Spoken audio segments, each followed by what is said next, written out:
এতিয়া আমাৰ বহু দিনৰ মূৰত এখন প্ৰগ্ৰেম আছে। বহুদিন হ'ল প্ৰগ্ৰেম মাৰা নাই। এইবিলাক সকলো শিল্পী, লগতে ময়ো শিল্পীয়ে হয়। আৰু এয়া আহি কি পালোঁ গমেই নাপালোঁ। গাইজ, ইমান ৰাতি হৈ গ'ল, মানে ইমান দূৰ ন। সকলোৰে বোলে চাহ খাবলৈ মন গৈছে।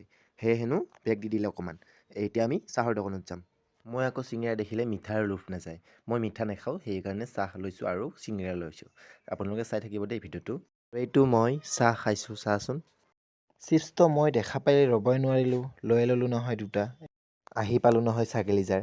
আহিয়ে দেখা পালোঁ প্ৰগ্ৰেম চলি আছে, ভাওনা কংস ৰজাৰ। চাওকচোন, অলপমান দেখুৱাই দিছোঁ আপোনালোককো। মই তাক এতিয়াই বাদ দিছোঁ।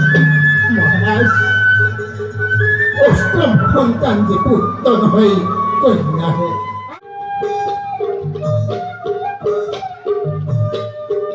এইফালে আৰু মালিকিনী বাইদেৱে নাচি আছে নহয়, চাওকচোন। ইমান ধুনীয়া লাগিছে, মানে আগে ভাগে মেকআপ কৰি লৈছে।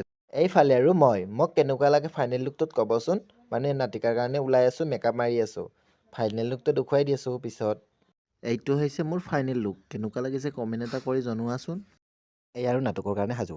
মানে আজিলৈ এইখিনিয়ে। বাই বাই, নেক্সট ভিডিঅ'ত দেখুৱাই আছোঁ বাকীখিনি।